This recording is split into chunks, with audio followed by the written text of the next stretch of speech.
Nah, teman-teman juga silahkan loh kalau misalnya mau ada pertanyaan atau mau ada diskusi. Nah, sebelumnya kita perkenalan dulu kali ya. Saya Zita, terus nanti di sini ada juga Astrid, ada juga Raka, ada juga Adel yang bakal bantuin. Teman-teman kalau misalnya ada butuh apa-apa bisa kontak Japri ke kita atau di grup yang lain juga bisa. Terus nanti di sini kita ada juga pembicara. Yang pertama ada Kak Vincent, kemudian nanti dibantu juga oleh Kak Melisa yang akan menjawab pertanyaan teman-teman semua. Nah, sebelumnya saya juga mau menyapa nih teman-teman ya secara singkat aja. Bentar, saya buka dulu catatannya. Buat yang udah daftar atau yang udah hadir, ada sebentar. Ada Jason, William, Teresia, Katarina, Fleming, Benedikta, Tesalonika, Valencia, Natasha, Jen, Andrew, Rainer, Kelly, Gabriel, Kathleen, Hilary, Danisha, Vincentius, Albert, Andini, Peter, Yohanes, Angelina, Hana, Lorencia, Julian, Ricardo, Dito, Godoliva, Corin, Gretline, Heidi, Kathleen, Jefferson, Vianney, Corin, Andika, Benedikta, sama William. Selamat datang dan makasih udah daftar semua ya. Mungkin ada yang diajak temennya, ada juga yang lihat dari aplikasi Santo Laurentius. Kita makasih banget udah bisa hadir di sini. Nah, teman-teman, coba kita lihat. Teman-teman boleh dinyalain sebentar videonya. Saya mau sedikit menyapa-nyapa sebentar. Oke, yang di sini bareng sama teman sekolahnya, boleh lambaikan tangan? Bentar ya, Cici, sisiran dulu sih. Aduh, siapa itu yang sisiran dulu? Bagas sih. Oke, siap. Yang di sini ada teman sekolahnya, boleh lambaikan tangan dong sebentar. Yeay, yang di sini nggak ada teman sekolahnya? Wah, ada beberapa juga ya. Bisa nanti kenalan-kenalan di grup. Terus yang di sini tahu acara ini dari Gereja Laurentius, aplikasi Gereja Loren. Oke, terus yang di sini tahu dari IG atau sosial media? Boleh lambaikan tangannya. Wes, lumayan juga ya banyak. Nah, oke, teman-teman, makasih buat partisipasinya hari ini. Nah, selanjutnya rangkaian acara kita hari ini apa aja sih? Nah, rangkaian ini adalah pertama nanti ada greeting, sambutan dari yang punya gawe, terus kita worship and prayer, kita nyanyi dulu biar nggak ngantuk. Terus kita juga langsung nanti ke sesi yang paling ditunggu-tunggu, kemudian nanti ada pertanyaan, sesi tanya jawab, kemudian nanti ada kuis, jangan buru-buru live, ada juga hadiah menarik buat kalian semua, dan terakhir nanti kita nyalain kamera bareng-bareng buat foto bareng. Oke? Nah, selanjutnya saya mau panggil nih Ketua Binaiman Remaja untuk menyambut teman-teman semua yang udah hadir di sini, juga menyambut pembicara yang udah hadir. Untuk Raka, silahkan Raka, dipersilahkan. Oke, makasih Cizita.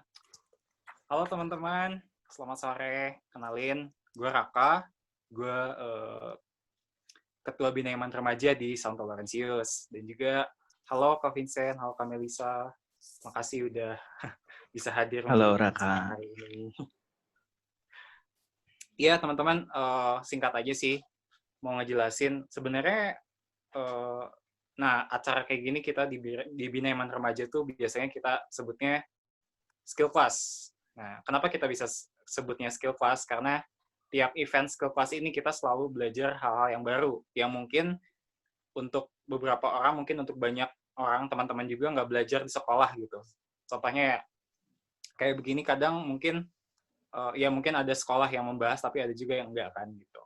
Jadi ya, saya berharapnya teman-teman bisa belajar sesuatu hari ini dari acara ini. Yes. Udah, Raka? Udah, Ci. Oke, thank you buat sambutannya. Oke, teman-teman, sebelumnya saya mau bacain dulu ya rule of the game-nya nih biar enak gitu. Jadi nanti pas nyanyi, teman-teman nanti bisa di-mute masing-masing semuanya, kameranya mau nyala boleh, mau mati boleh, tapi di sini kita pengen bisa berekspresi lah masing-masing di rumah untuk memuji Tuhan. Terus nanti kalau misalnya ada pertanyaan, boleh diketik di chat.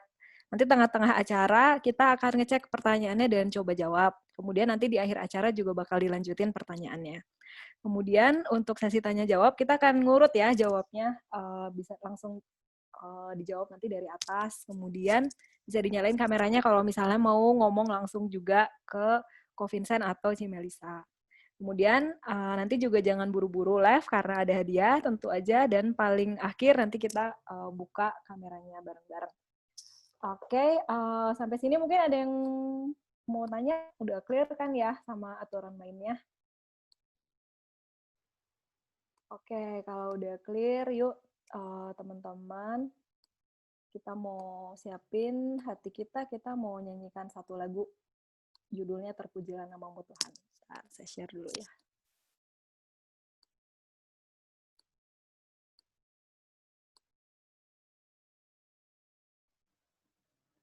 Oke.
Yuk teman-teman kita siapin hati, kita mau berdoa atas nama Bapa dan Putra dan Roh Kudus. Amin. Ya Tuhan, benar Tuhan, Kau memerintah untuk selamanya dan Kau memerintah Tuhan untuk masa depan kami saat ini. Sungguh kami mengucap syukur buat hari ini, kalau hari ini kami boleh berkumpul di sini Tuhan untuk membahas education, membahas karir, bukan suatu kebetulan ya Tuhan, Kau memanggil setiap anak-Mu untuk di tempat ini untuk mendapatkan pencerahan yang berasal daripada-Mu. Yang berdoa Tuhan buat sesi hari ini, biar Engkau yang berbicara sendiri Tuhan, Kau yang mengajar kami, Engkau yang menuntun kami, bagaimana kami harus menentukan masa depan kami, bagaimana kami harus mempersiapkan masa depan kami untuk kemuliaan-Mu aja. Biar hari ini Tuhan bukain blueprint setiap anak-anak-Mu, biar hari ini Tuhan yang berikan kejelasan Tuhan atas masa depan mereka, sehingga keluar dari tempat ini, kami semua Tuhan boleh menjadi anak-anak-Mu yang gak bingung-bingung lagi. Kami semua sudah semakin yakin Tuhan dengan pilihan-pilihan masa depan kami. Kami mau serahkan pertemuan hari ini, dari awal, pertengahan, hingga akhir. Kami mau berkati juga setiap jaringan, kami mau berkati setiap koneksi Tuhan, biar hari ini boleh menjadi lancar dan kami boleh mendapatkan sesuatu. Terima kasih Tuhan Yesus buat kasih karunia-Mu untuk setiap kami. Amin. Sama Bapa dan Putra dan Roh Kudus. Amin. Oke, teman-teman, kita langsung aja ya masuk ke sesi yang paling ditunggu-tunggu.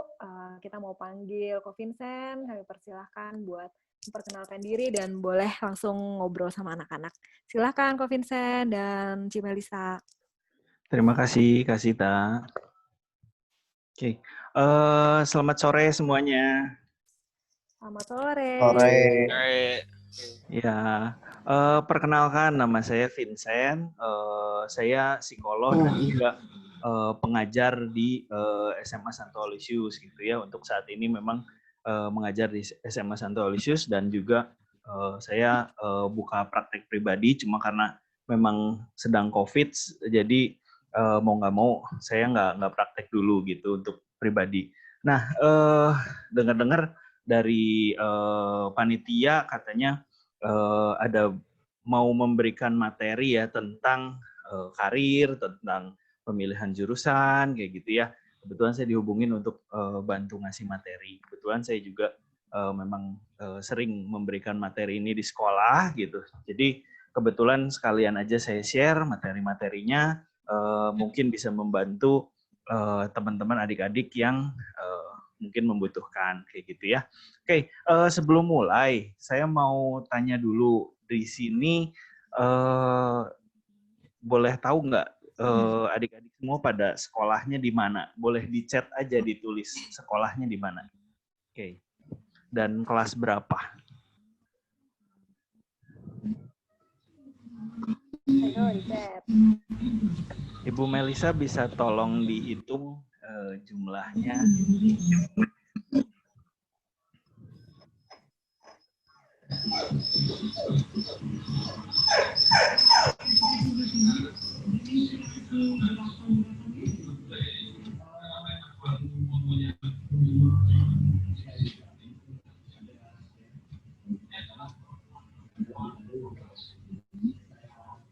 Wah, ada yang SMP, ada yang SMA, ada yang dari Penabur, ada yang dari Angela, dari Cukup Aloy. bervariasi ya ini. Yang dari Aloy mungkin udah sering lihat kali ya?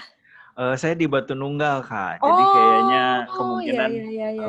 belum pernah ketemu saya nih kayaknya. Belum pernah ketemu ya. Mungkin kalau yang di Aloysius Sultan Agung mungkin udah familiar dengan Bu Melisa ya. Oh, nice. Ayo, siapa yang belum? Langsung Ada yang diketik. dari Angela, BPK Penabur. Iya. Semuanya lagi pada ini ya, lagi pada school from home. 7. Oke, ya.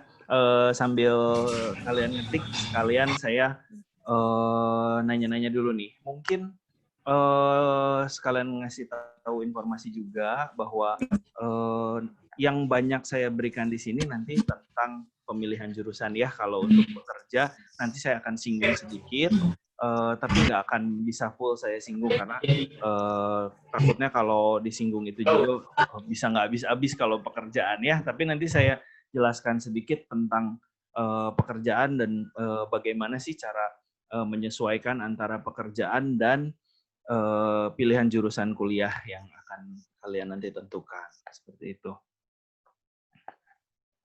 Oke, kita mulai ya.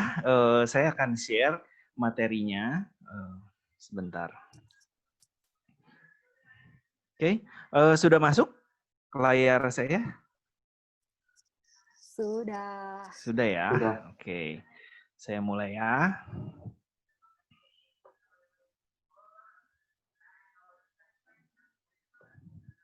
Oke.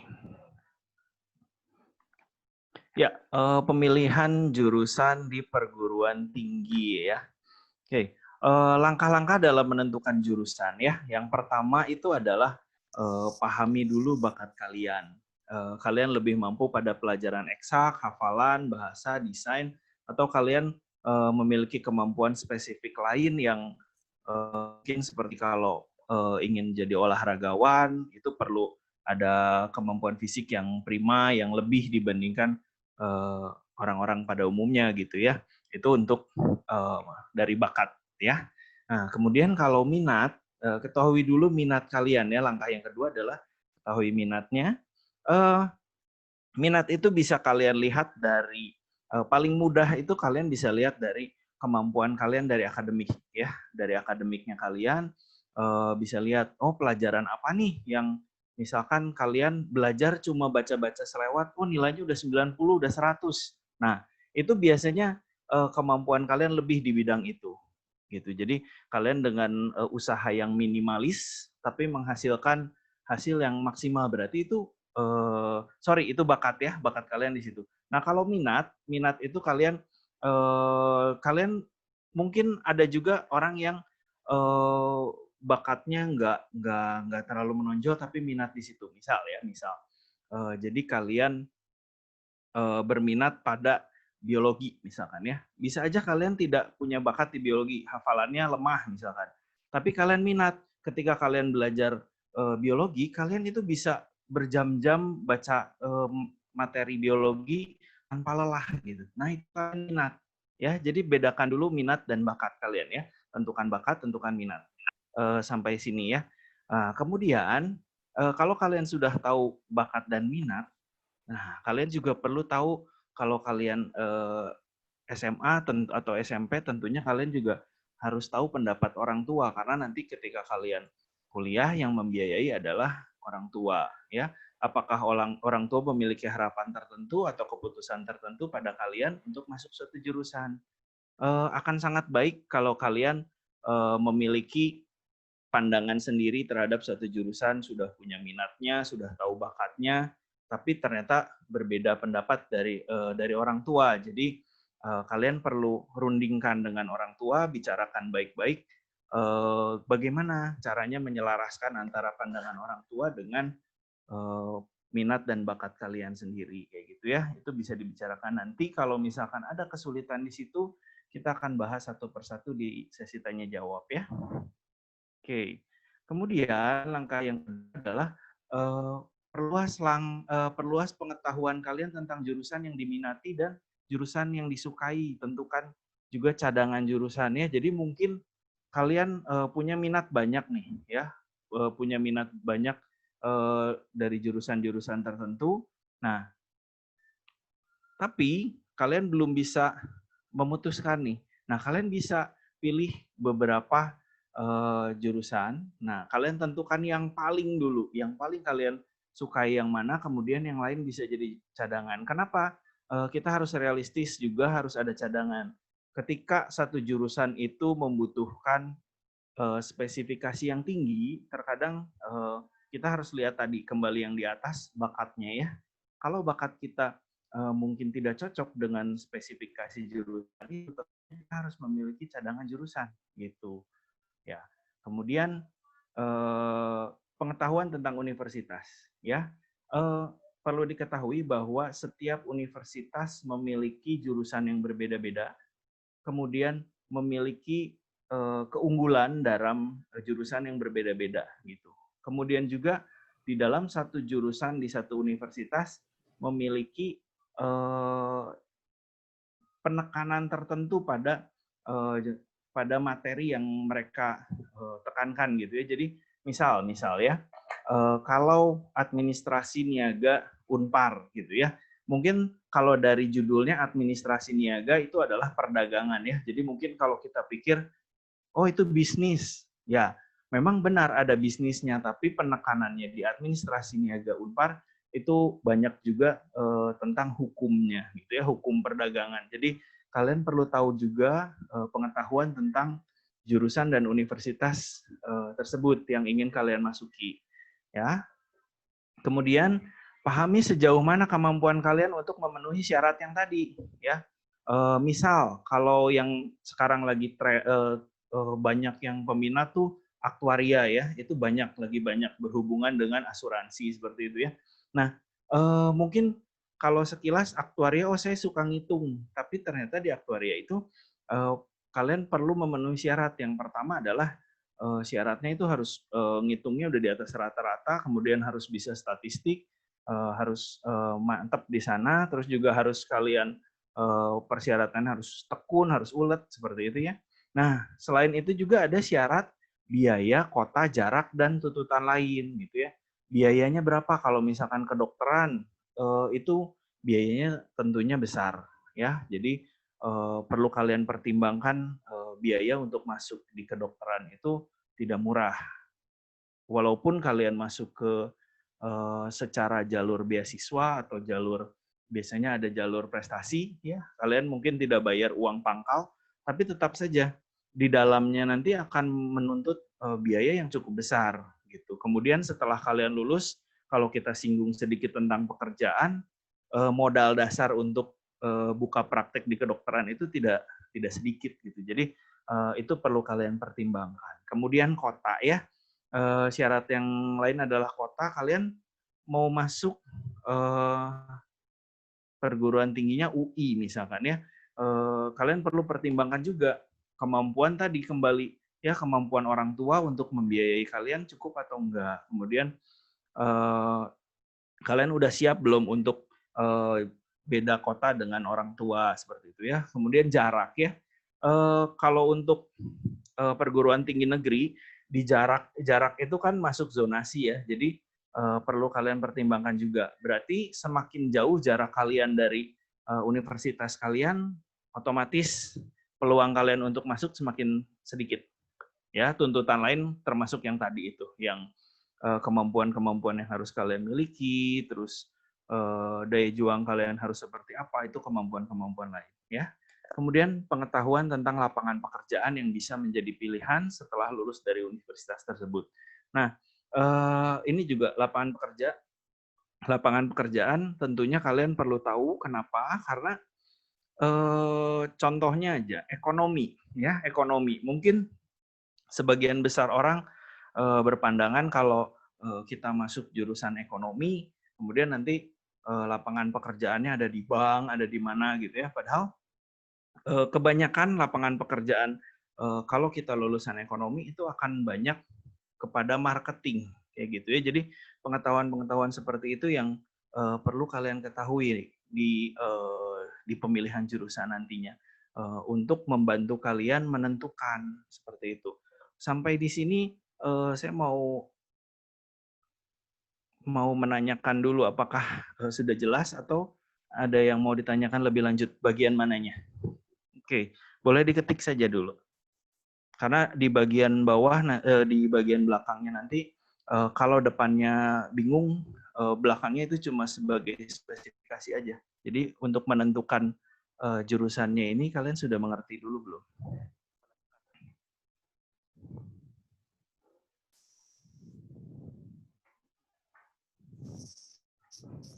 Oke, teman-teman ada yang mau nanya, Kak? Atau udah clear semua? Di sini ada yang mau nanya? Boleh nggak Bapak ditanyain dulu aja, biar jelas dulu cara langkah-langkahnya untuk nentuin jurusan. Iya, betul. beberapa jurusan memang kadang-kadang itu nggak ada di kota Bandung ya, Ko ya. Jadi kadang-kadang kita harus cari di Betul, kota Jakarta atau bahkan kita harus keluar negeri juga gitu buat cari-cari jurusan yang kita pengenin kayak gitu.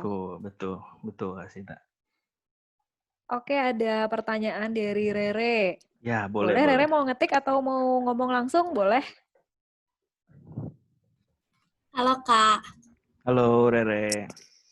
aku mau nanya kalau misalnya peminatan tuh, Halo Rere.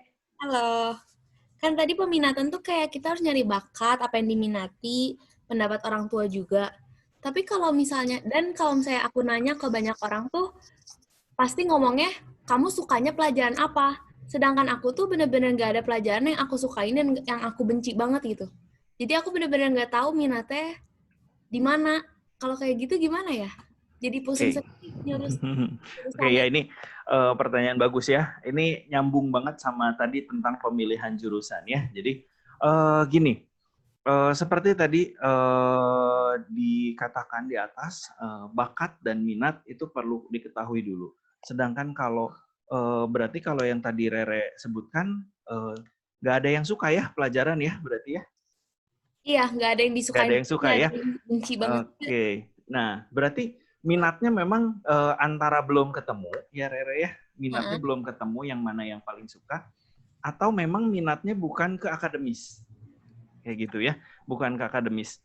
Nah, kalau seperti itu artinya bukan pelajaran di sekolah tidak berguna ya, bukan ya. Tapi pelajaran di sekolah itu akan lebih banyak mengajarkan kita tentang pola berpikir, runtutan berpikir, struktur kita, cara kita berpikir itu harus seperti apa. Jadi nggak apa-apa, Rere terus tekunin dulu di sekolahnya seperti apa gitu ya, sambil lihat pelajaran mana nih. Nah, sekarang kan udah dijelasin ya Rere ya tentang minat dan bakat ya. Kalau bakat itu seperti tadi, bakat itu kalau misalkan Rere belajar sekilas itu langsung bisa ya.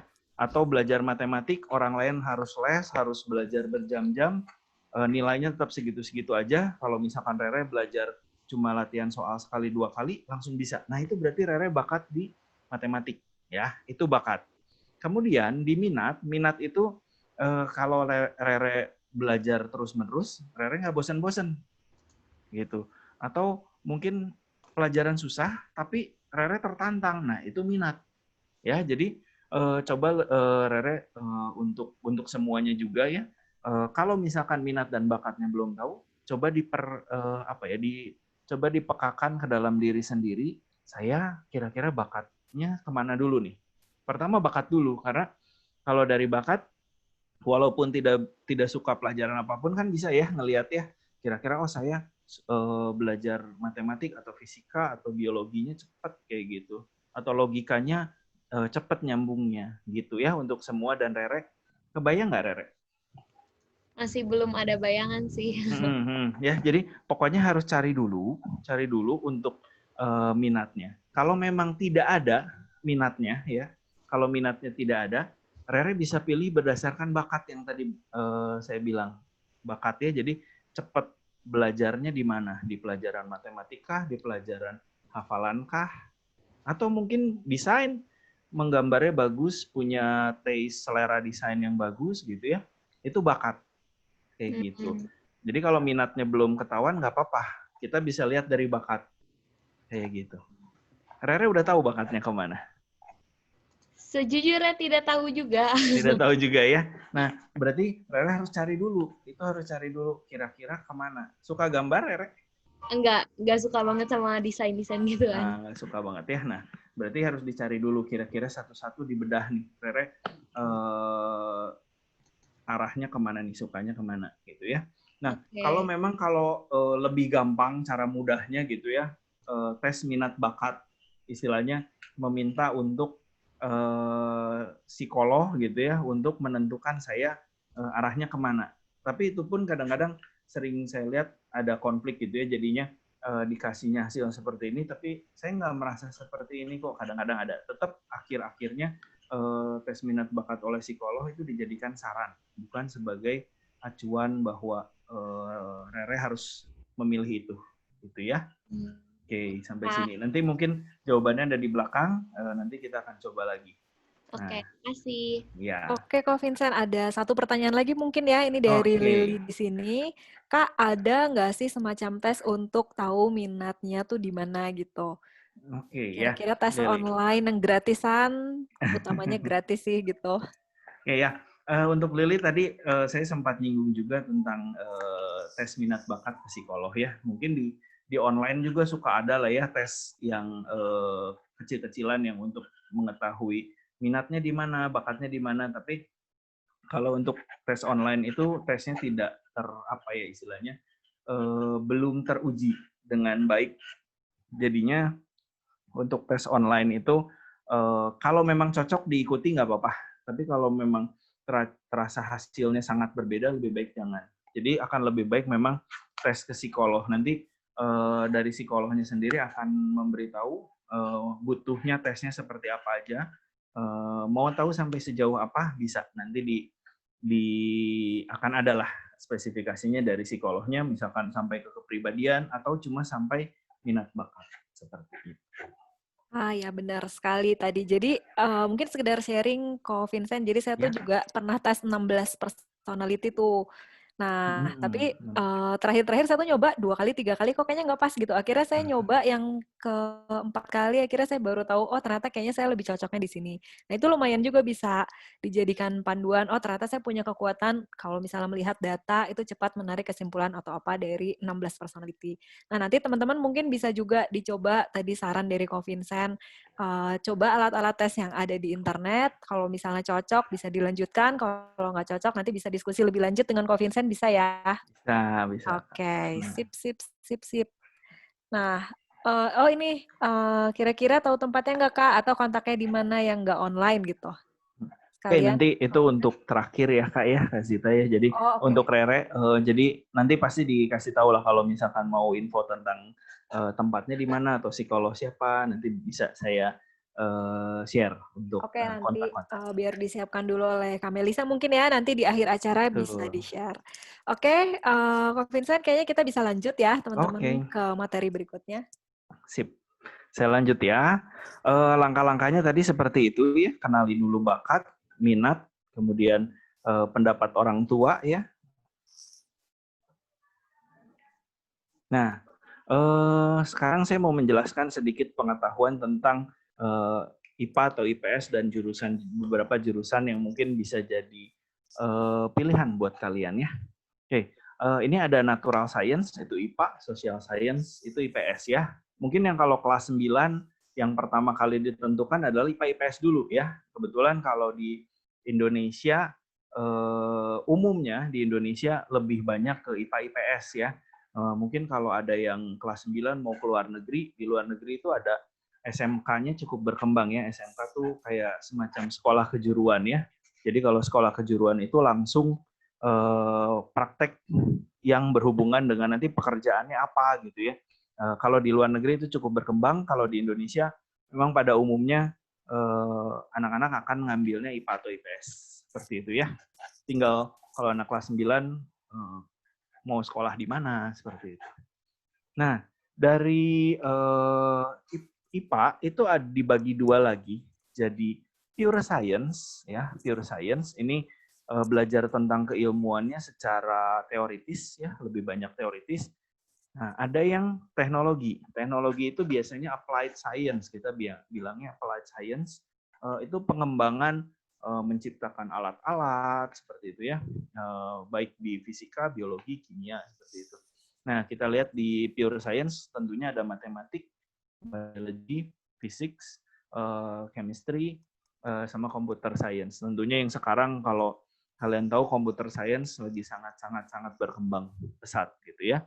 Teknologinya applied physics science, applied ya sama, cuma di applied-nya saja. Oke, kita maju. Social science juga sama. Ada yang pure social science seperti sosiologi, antropologi, history, geografi gitu ya.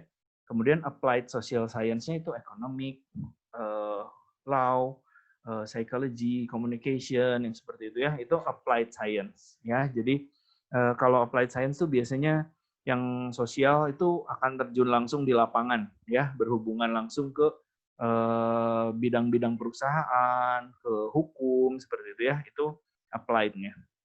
Kalau pure social science kita mempelajari secara teoritis kembali sosiologi berarti kelompok-kelompok manusia, kalau antropologi mempelajari tentang peralatan yang digunakan manusia untuk berkembang seperti itu ya, histori sejarahnya, geografi, kondisi geografisnya.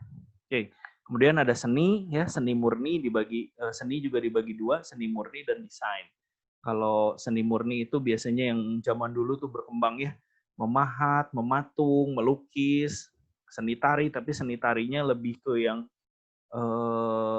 yang konvensional gitu ya, yang opera kayak gitu-gitu. Nah, itu seni murni ya. Biasanya seni murni itu memfokuskan pada keindahan, namun tidak pada daya guna dari barang yang dibuat atau hasil dari misalkan tarian kan gunanya apa gitu ya, untuk daya guna untuk sehari-harinya nggak ada, tapi fokusnya pada keindahan. Jadi lebih pada aspek emosi gitu ya, pada emosinya gimana, jadi membawa kita tergugah, itu biasanya seni murni.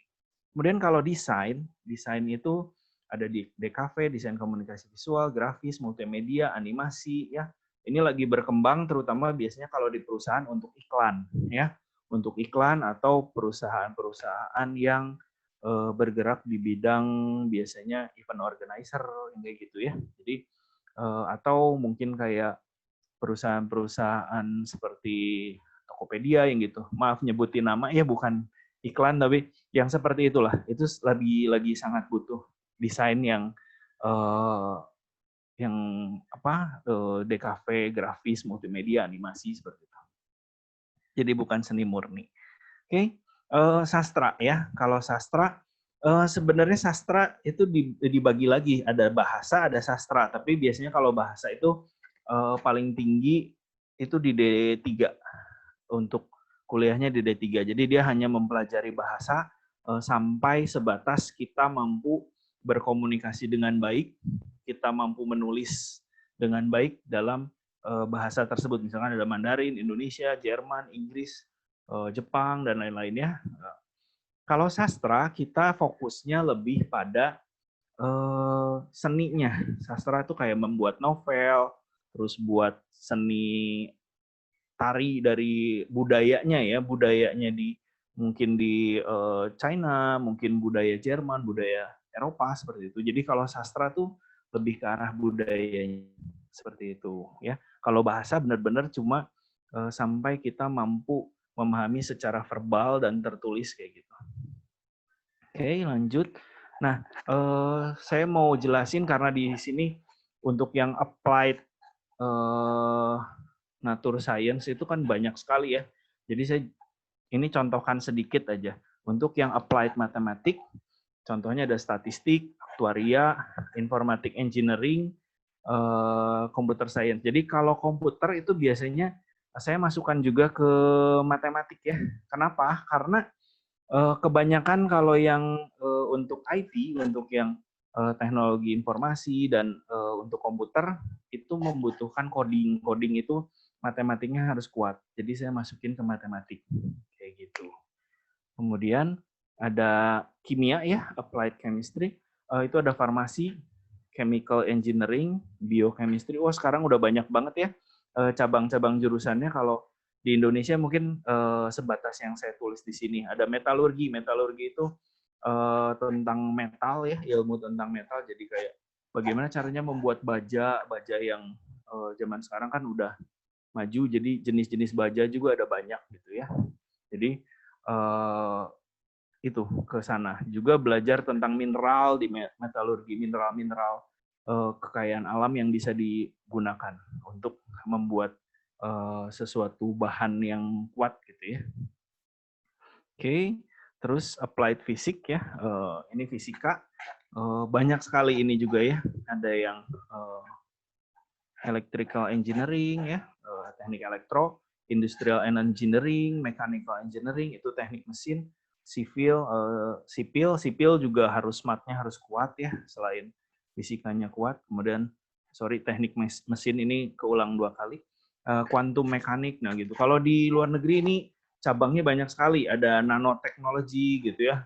Jadi kalau nanoteknologi itu misalkan kayak komputer tapi diperkecil, makanya sekarang ada smartphone yang kapasitasnya udah sebatas komputer yang canggih banget gitu. Itu nanoteknologi gitu ya. Jadi akan banyak sekali. Nanti kalau misalkan mau ditanyain, boleh di belakang ditanyain satu-satu. Kalau bisa saya jawab, kalau enggak nanti saya akan minta cari sendiri ke universitasnya. Kenapa? Karena sangat banyak sekali. Pengetahuan saya jujur terbatas juga untuk mengetahui seluk-beluk di setiap materinya, karena saya mempelajari secara umum.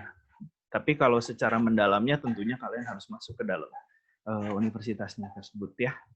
Oke.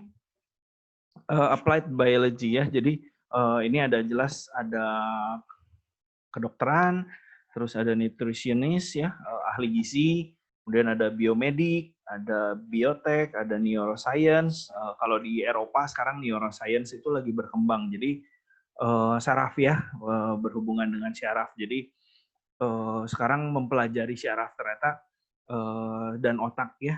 Ternyata otak manusia itu sekarang lagi udah bisa ditelaah dengan, biasanya kalau neuroscience tuh udah pakai yang ditempel-tempel tuh di kepala tuh untuk melihat kerja syaraf yang berhubungan sama otak. Jadi mereka di Eropa sudah sangat mengerti, paham betul bagaimana kerja otak manusia. Kebetulan kalau di Indonesia masih kurang ya neuroscience ini. Kemudian ada biomarin, ini kelautan ya, ini mempelajari tentang sumber daya laut seperti itu. Environmental engineering, ini teknik lingkungan, ini juga sedang lagi booming-boomingnya di luar negeri, karena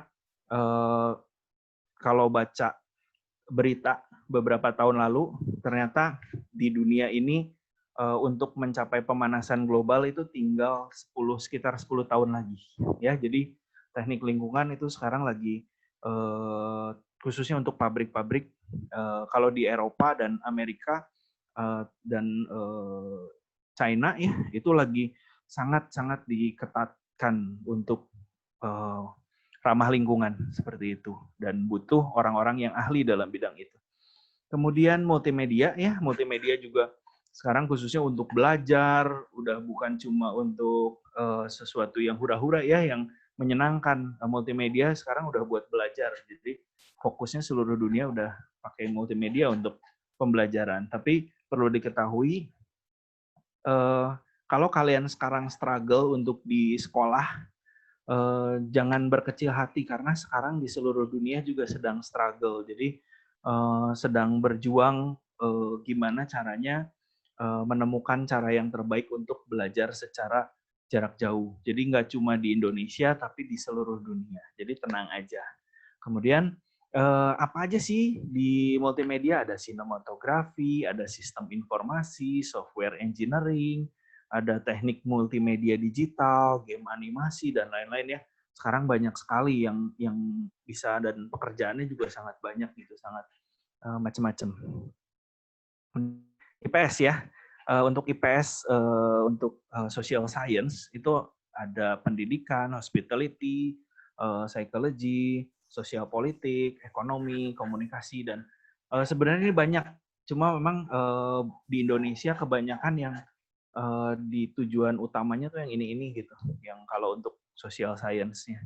Jadi kalau nanti kalian menanyakan ada lagi tambahan, boleh nanti coba tambahin ke saya, nanti saya jelasin juga kalau misalkan ada yang bingung.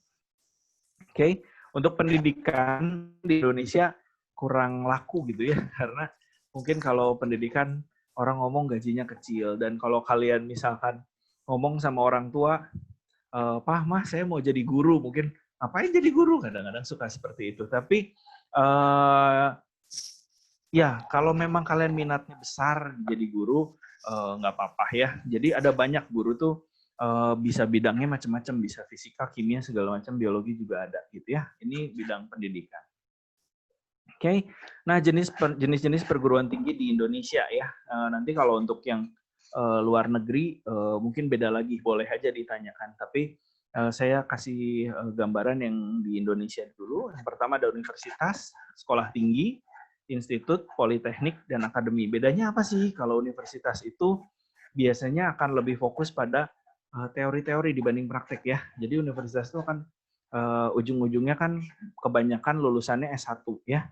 Dan kalau universitas itu terdiri dari berbagai macam fakultas. Kalau universitas ada fakultas teknik, ada fakultas sastra, ada fakultas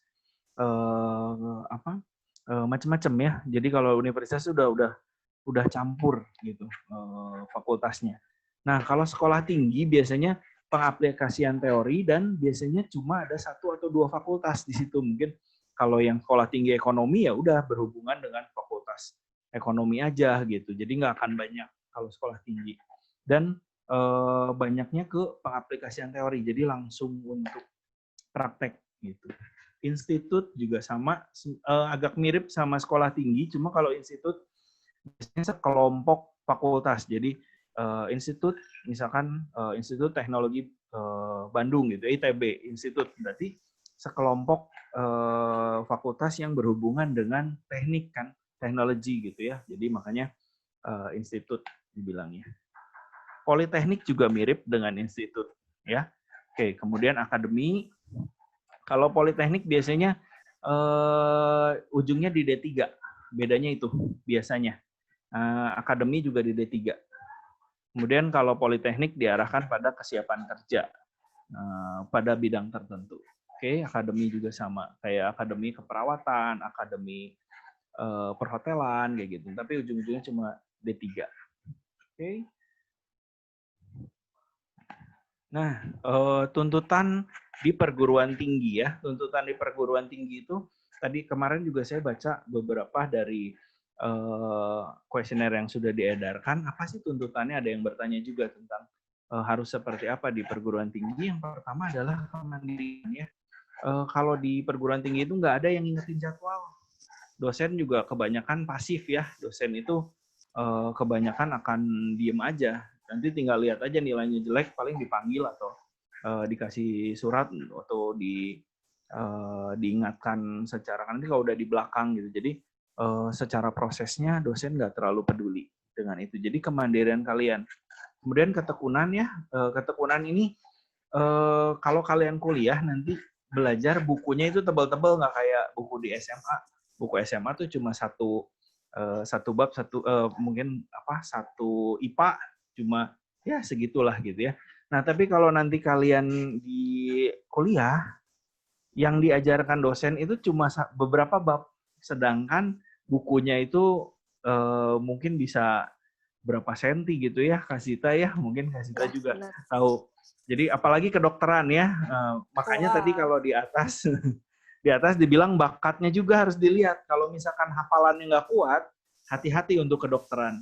Saya bukan bilang nggak boleh, tapi hati-hati. Kalian harus siap dengan hafalannya, karena untuk satu mata kuliah aja, misalkan kalau di sekolah tuh mata pelajaran mat gitu ya, bukunya itu yang tebal-tebal tuh bisa sampai 4-5 buku gitu yang harus dipelajari. Dan dosen cuma ngajarin beberapa bagian. Jadi perlu ketekunan dari kalian sendiri untuk memperluas pengetahuan. Kemudian daya juang ya, pasti akan ada hambatan lah kalau di kuliah ya, baik dalam diri maupun di lingkungan.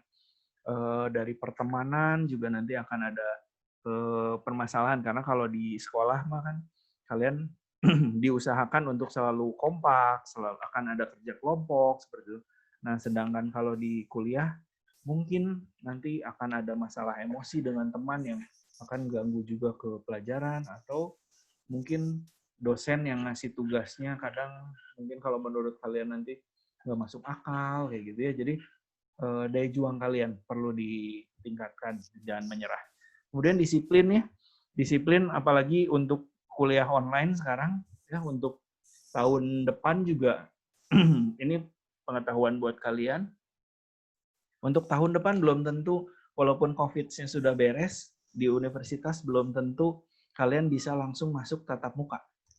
Ya, kalaupun tatap muka biasanya akan dibagi dulu setengah-setengah. Jadi ada yang tatap muka, ada yang online. Jadi kalian tetap disiplin dalam belajarnya penting. Jangan-jangan nanti kalau kalian nggak tatap muka, hilang kaliannya nggak datang atau apa, nah itu juga merugikan diri kalian sendiri. Jadi disiplinnya penting ya. Kemudian rasa ingin tahu ya, sangat perlu itu di perguruan tinggi nanti, karena kalau kalian perguruan tinggi sejauh mana kalian ingin tahu, sejauh itu pula kalian akan mendapatkan banyak pengetahuan dan akan berguna juga untuk kalian di masa yang akan datang. Tapi kalau kalian sebatas ngikutin cuma untuk dapat nilai, ya sudah, sebatas nilai itu aja kalian dapat gitu. Jadi rasa ingin tahu kalian perlu dikembangkan. Kemudian soft skill ya, selain kalian nanti kalau di universitas akan ada banyak kegiatan-kegiatan yang bisa kalian ikutin. Mungkin kegiatan yang paling biasa kalau sekarang mungkin kalau di SMA OSIS seperti itu ya.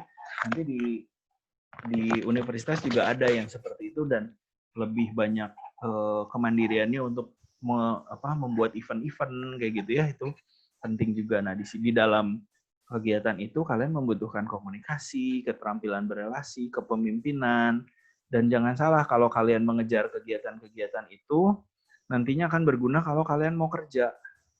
Ya, mungkin kelihatannya kalau di kuliah, wah ini membebani aja buat kuliah saya.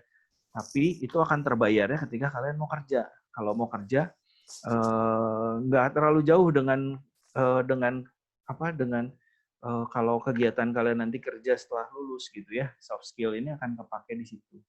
Oke, kemudian nah ini biasanya suka banyak yang nanya juga tentang universitas negeri sama swasta ya. Kalau di Indonesia ya ini saya jelaskan tentang yang di Indonesia, memang biayanya yang negeri itu lebih murah. Lebih murah sebenarnya karena ada subsidi dari pemerintah gitu ya. Zaman sekarang ada yang namanya jalur mandiri. Kalau kalian masuknya jalur mandiri tetap aja lebih mahal karena nggak ada subsidi dari pemerintah ya. Yang ada subsidi dari pemerintah itu jalurnya SNMPTN sama SBMPTN. Kalau SNMPTN itu kalian jalur prestasi, kalau SBMPTN itu kalian jalur tes ya, potensi akademik nanti dites dulu, dilihat hasil tesnya baru bisa ditentuin gitu ya kalian masuk atau enggak. Kalau SNMPTN benar-benar dilihat dari rapot kalian. Jadi kalau misalkan ada yang anak sekarang yang adik-adik yang kelas 9 nanti misalkan mau ke universitas negeri udah tahu nih kalau mau jalur SNMPTN atau yang kelas 10, pastikan rapot kalian kelas 10, 11, dan 12 itu nilainya bagus semua. Karena kalau nilainya ada yang jelek di rapot kelas 10 itu udah pasti jatuh nilai kalian gitu ya. Ini sekilas untuk yang tentang negeri dan swasta. Mungkin kalau nanti ada yang ingin ditanyakan lebih boleh di secara pribadi ya pertanyaannya. Gitu. Ya untuk perhotelan, jurusan perhotelan sistemnya beda sendiri ya kan. Kalau di Bandung ada NHI juga, STP ya kalau yang negerinya namanya STP, Sekolah Tinggi Ilmu Pariwisata, itu jalur sistemnya beda sama kayak ITB, UI gitu, jalurnya beda. Oke. Kemudian nah ini ya penghambat dalam memilih jurusan ya. Apa sih yang menghambat dalam memilih jurusan? Biasanya adalah kita bingung ya, muncul kebingungan ya. Nah, kebingungan itu muncul karena kita kurang mengenal lingkungan dan kurang mengenal diri sendiri. Ya, kurang mengenal lingkungan maksudnya gimana? Nah, kita lihat di sini.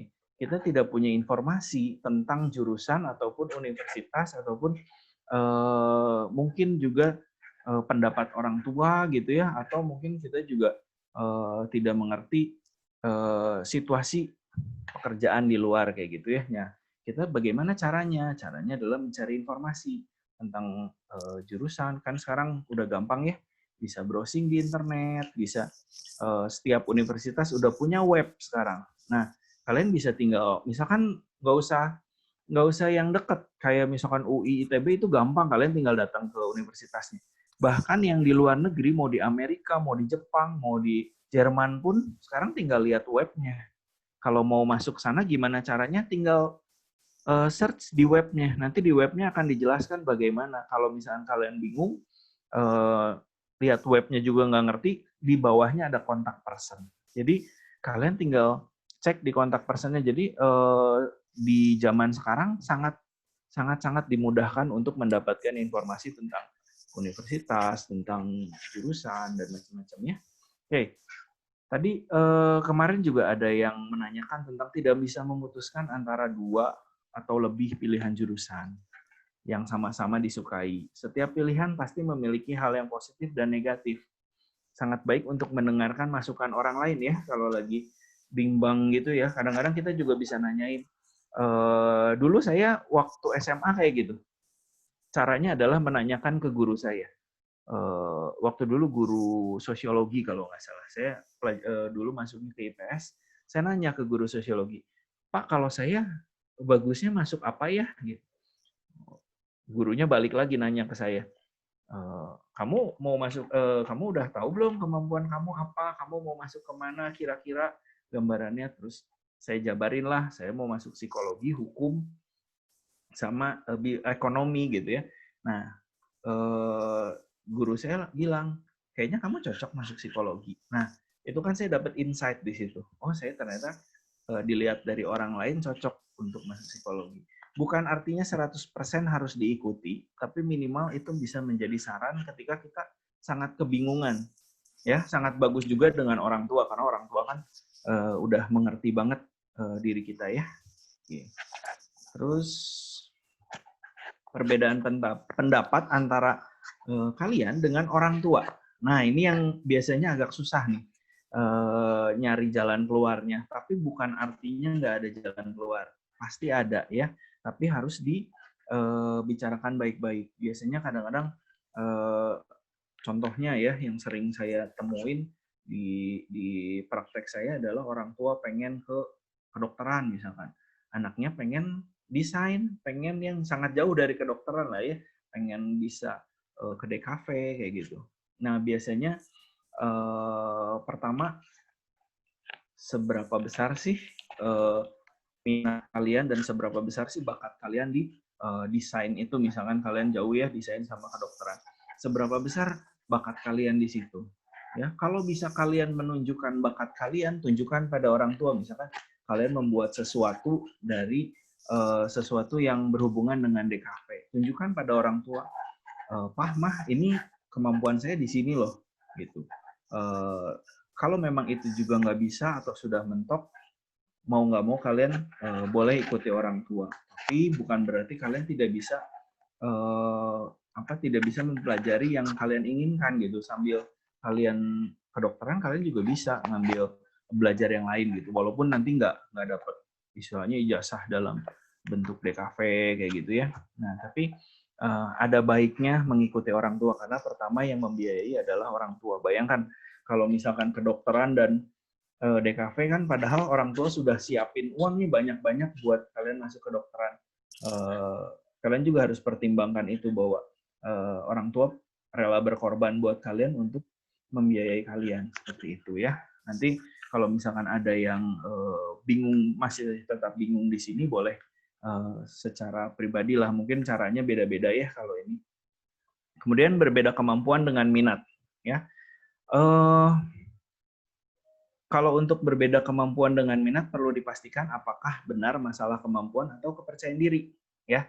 Kadang-kadang kita nggak percaya diri seperti itu, jadi perlu dipastikan dulu. Kemudian bila memang kemampuan yang kurang, misalkan ingin masuk IT namun kurang mampu dalam matematik, sebaiknya ambil jurusan yang berhubungan dengan IT namun tidak terlalu banyak menggunakan matematika misalkan ya. Karena IT kan kalau kalian nggak mampu di matematik terus kalian maksain masuk IT, waduh, kalian bisa stres nanti di 4 tahun di kuliah belajarnya matematik terus ya. Nanti ini yang bisa membahayakan buat kalian, bisa bumerang buat kalian sendiri kalau kalian memaksakan yang bukan kemampuan kalian walaupun kalian minat gitu.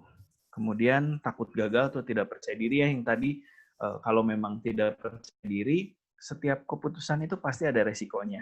Selama hal itu telah dipertimbangkan dan telah sesuai dengan minat dan kemampuan, maka kalian harus berani mengambil resiko. Ya, berarti pengambilan keputusan yang berdasarkan pertimbangan dan berani mengambil resiko itu sangat penting ya, karena nggak mungkin lah kalian memilih sesuatu tanpa ada hal yang negatifnya. Pasti ada, setiap pilihan pasti ada negatifnya. Seperti itu. Kemudian memutuskan masa depan memang tidak mudah, ya. Menentukan pilihan itu sulit karena ada negatif dan ada positif yang tadi ya. Ada kemungkinan berhasil atau gagal, ya. Tapi janganlah ketakutanmu menjadi penghalang untuk menentukan pilihan. Berusahalah sekuat tenaga, buktikan bahwa dirimu lebih besar dari rintangan. Semua orang yang berhasil pasti pernah gagal, pasti pernah mengalami kegagalan. Tapi orang yang berhenti mencoba tidak akan pernah berhasil. Ya, sekian dari saya. Kalau nanti kita akan kembali ke pertanyaan ya, buka sesi pertanyaan seperti itu. Nah, kalau nanti misalkan setelah sesi pertanyaan ada yang masih perlu ditanyakan, boleh hubungin saya di nomor kontak ini, boleh di screenshot atau di save nomornya. Oke ya, bila ada yang nanti salah kata nanti boleh mohon dimaafkan, tapi kalau ada hal-hal yang pengen ditanya lagi boleh. Oke, kembali ke Kasita. Ya, terima kasih Kak Vincent. Teman-teman jangan lupa di-save nomornya Kak Vincent. Ini boleh banget kalau misalnya masih bingung-bingung, boleh nge-WA atau boleh janjian untuk kapan ngobrol. Saya sedikit summary-kan ya. Jadi tadi menarik banget gimana Kak Vincent itu ngajarin bahwa ayo coba kita kepoin universitasnya gitu. Boleh datang juga, boleh menghirup udara. Misalnya pengen kuliah di Unpar, datang ke Unpar, lihat gimana sih ruang kelasnya gitu. Nanti someday kalau udah nggak pandemi, kan bakal ada masuk ke kelas juga kayak gitu. Atau datang ke ITB, lihat-lihat lapangan olahraganya kayak apa sih, kayak gitu. Bayangin diri kita kalau misalnya jadi mahasiswa ITB tuh gimana sih, kayak gitu. Nah, terus juga bisa juga kayak dulu nih pengalaman. Dulu tuh saya bingung, Kak, antara teknik industri sama teknik elektro. Dan saya tuh nggak tahu, bener-bener nggak tahu teknik industri ngapain, teknik elektro ngapain. Nah, akhirnya saya downloadin tuh kurikulumnya. Nah, dari situ saya tahu bahwa, oh kalau teknik industri nanti ada belajar manajemennya juga. Tapi begitu ngeliat yang elektro, oh my God, belajarnya listrik, medan, elektromagnetika, belajarnya kalkulus sampai 4 kali. Astaga, kayaknya nggak lulus-lulus nih. Udahlah, saya ngambil teknik industri aja gitu. Jadi itu juga bisa jadi satu tips buat teman-teman untuk download kurikulumnya, kepoin universitasnya, datang ke universitasnya, atau ngobrol sama lulusannya, atau bisa juga ngambil magang-magang di perusahaan mana biar tahu, oh nanti untuk kuliah bagusnya atau untuk skill bagusnya nambahin skill ini kayak gitu. Bahkan sekarang kalau misalnya lagi masa pandemi gini, kayak Universitas Harvard atau Yale itu dia buka kursus gratis gitu. Jadi kayak kuliah gratis, belajar macam-macam, tapi ya memang nggak dapat sertifikat sih, tapi di situ kan kita bisa nyobain experience-nya kalau misalnya belajar di Harvard tuh kayak apa sih rasanya, kayak gitu kan. Nah, terus bisa juga kepoin kayak perusahaan-perusahaan kayak Google. Kalau di Google, kerja di Google tuh rasanya kayak apa sih? Nah, itu tuh di webnya Google ada videonya, terus banyak juga sharing-sharing orang tentang fasilitas kantor Google tuh kayak apa. Nah, terus kalau misalnya mau kerja, misalnya kerja di sana Google Indonesia itu butuhnya teknik komputer yang kayak apa. Nah, itu juga bisa banget untuk teman-teman coba. Nah, selanjutnya dari teman-teman mungkin ada yang mau bertanya. Di sini ada Kak Vincent, ada Kak Melisa yang udah siap banget untuk menjawab semua pertanyaan teman-teman. Bisa di chatting atau nanti bisa di langsung lanjut ya. Nah, ini ada pertanyaan dari Kelly Mai. Boleh mau diomongin atau mau dibacain? Boleh dibacain aja. Dibacain aja, oke. Iya. Kak, kalau semisal mempunyai bakat dan minat berseberangan, sebaiknya bagaimana? Oke. Kalau minat dan bakat berseberangan, kita perlu membedah satu-satu dulu ya. Bakat yang kita miliki, apakah itu menjadi syarat penting untuk di perguruan tinggi atau jurusan yang kita inginkan, ya. Kalau misalkan bakatnya berseberangan, ya, misalkan bakatnya kita sangat menjadi prasyarat itu kita kurang, otomatis kita jangan ambil yang bakatnya kita itu yang sangat penting itu, jangan, artinya itu pilihan itu gugur gitu ya. Jadi udah tinggal kita lihat aja minatnya yang lain yang mana gitu ya. Kalau berseberangan banget, misalkan Contohnya gimana, Kelly? Bisa kalau ada contoh mungkin akan lebih gampang. Oke, barangkali Kelly bisa Mungkin kasih Kelly contoh. ada contohnya mungkin Ya, atau diketik boleh juga.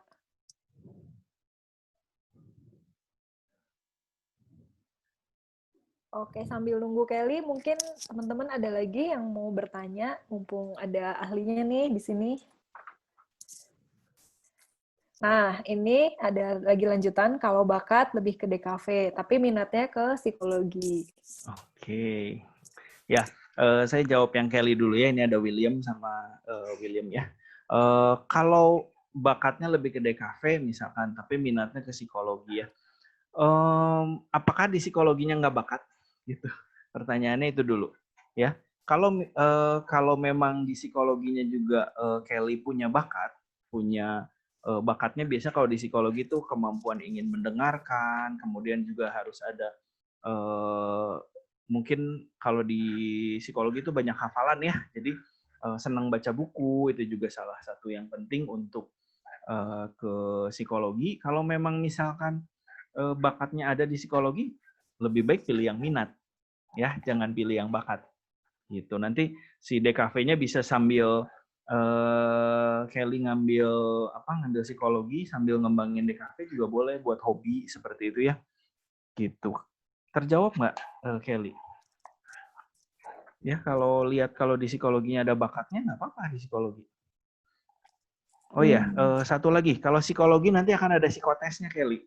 Ya, jadi selain ada tes akademik, di psikologi itu akan ada tes psikologinya. Kalau tes psikologinya Kelly lolos, ya berarti secara kepribadian pun Kelly cocok di psikologi. Jadi nggak apa-apa ngambil psikologi yang sesuai minat. Seperti itu.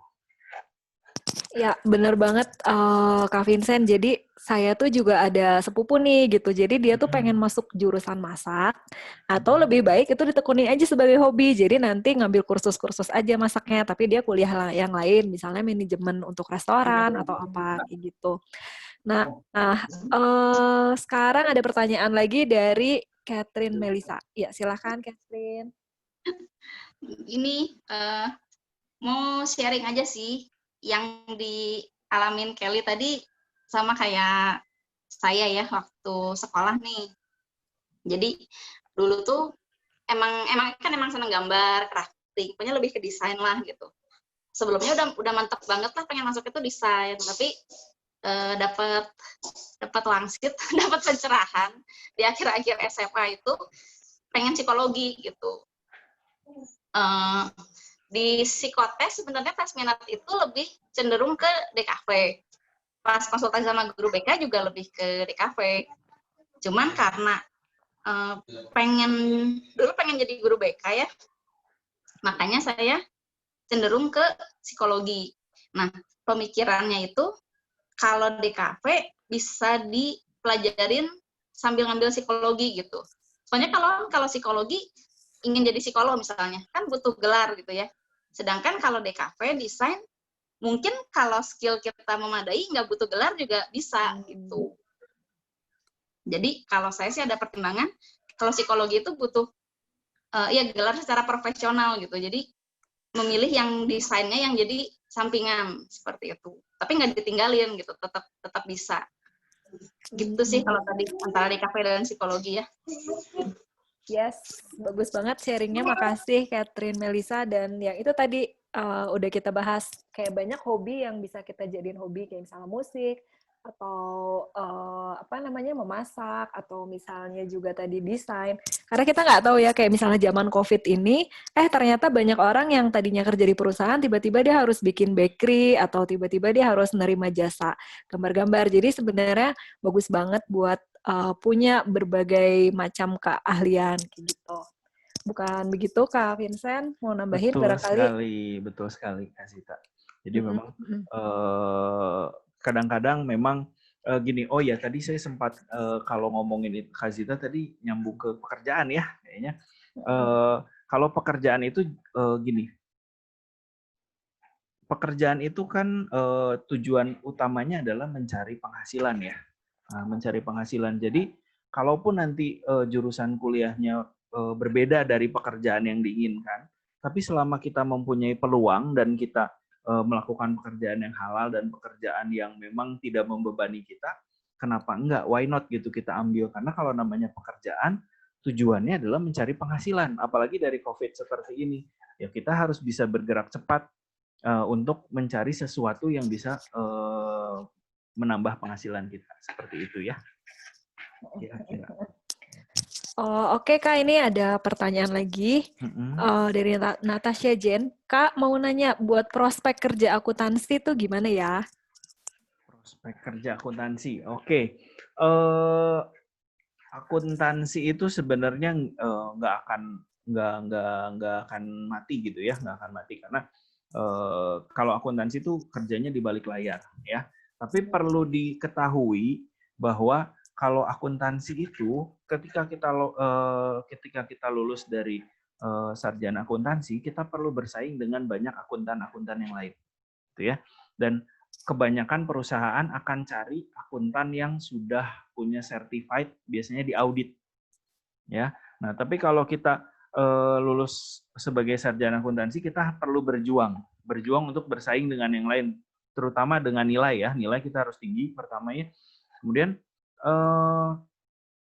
kita harus giat-giat untuk nyari sertifikasi karena untuk dapat pekerjaan akuntansi itu sangat banyak ya saingannya gitu. Jadi saya perlu tegaskan di sini, nggak bisa kita santai kalau nanti lulus dari sarjana akuntansi. Tapi kalau peluang pekerjaannya sangat luas gitu, sangat luas.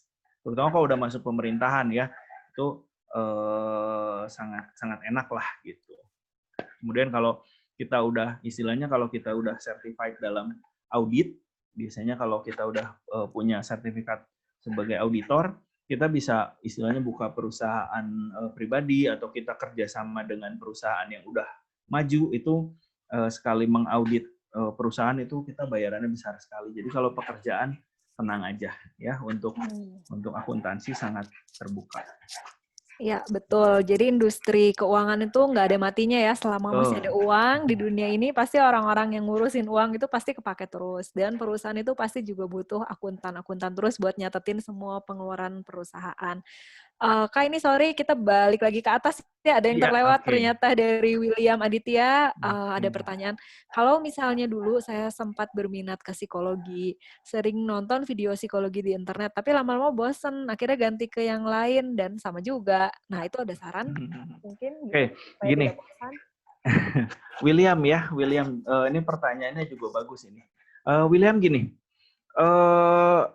Ketika kita sudah masuk ke dalam satu sama ya, nanti ini kita nyambung ke pekerjaan ya. Nah, ini baru belajar ya, William baru belajar aja udah bosan gitu ya. Sama nanti juga pekerjaan, kita bekerja ada satu titik di mana kita pasti akan bosan gitu ya, pasti akan bosan gitu. Tapi kalau namanya belajar itu kan bukan untuk kita santai memang gitu. Belajar itu untuk sesuatu pengembangan diri kita. Jadi kalaupun bosan, kita harus tetap harus melakukan itu gitu. Jadi nggak bisa, karena bosan ya udah kita tinggalin, nggak bisa. Ya, jadi nggak cukup cuma karena udah nggak suka, terus akhirnya nggak mau melanjutkan. Nah, itu yang kadang-kadang pertanyaannya bagus. Kadang-kadang banyak anak-anak yang masuk satu jurusan kuliah dan merasa salah jurusan. Padahal bukan salah jurusan, tapi karena bosan sesaat. Ketika dia pindah lagi ke jurusan yang lain, sama lagi, bosan lagi ya. Ini William bagus tahu dari awal bahwa, kok saya bisa ngerasa bosan, terus pindah nonton yang lain, akhirnya sama lagi ya, bosan lagi. Bagus ketahuannya dari awal gitu, William. Nah, karena memang harus dituntut kita belajar terus, dan itu memang bosan. Kadang-kadang ada titik jenuh. Nah, kalau ada titik jenuh kayak gitu, kita harus cari cara untuk membuat kita tetap semangat lagi. Contohnya, kita bisa ya tadi kalau di kuliah kita ada aktivitas lain selain kuliah doang. Kita ada ikut aktivitas organisasi, kita ada aktivitas nanti ada kemahasiswaan ya, mungkin ada yang tuh, kalau Ibu Melisa tuh senang Aikido tuh ya, kecil-kecil gitu Ibu Melisa itu suka Aikido dia. Nah, kita bisa menghilangkan kebosanan kita dengan mengikuti kegiatan-kegiatan seperti itu. Ya betul, kalau kita nonton video psikologi terus gitu ya, apalagi kalau nonton video psikologi yang isinya pembunuhan terus lama-lama jenuh gitu ya, kan banyak tuh sekarang di YouTube tentang kepribadian orang tapi isinya pembunuhan terus gitu ya, nanti lama-lama bosan juga gitu. Jadi kita harus cari cara untuk gimana kita biar semangat lagi gitu. Terjawab nggak, William? Ya, betul Terjawab, sekali. terima kasih. Ya, jadi kalau misalnya kita lelah, beristirahatlah tapi jangan berhenti gitu. Kadang kita Betul. juga pertimbangin sama orang tua yang sudah membayar kuliah kita mahal-mahal gitu. Jadi diusahakan jangan berpindah-pindah jurusan gitu kan. Kemudian ini ada pertanyaan lagi nih dari Jenis. Kak, saya bingung antara manajemen sama akuntansi. Mau nanya, sebenarnya bagus dan kepake yang mana ya? Dan ini juga saya mungkin bisa nambahin, apakah ada nggak sih Kak Vincent gitu jurusan yang di dalamnya ada kurikulum manajemen, ada juga kurikulum akuntansi, mungkin apakah ada gitu? Oke, ya terima kasih ya pertanyaannya tadi dari Jenis ya. Jenis, Ya. Gini, nah ketika Jenis masuk akuntansi ataupun ekonomi, akuntansi ataupun ekonomi itu dua-duanya akan dapat.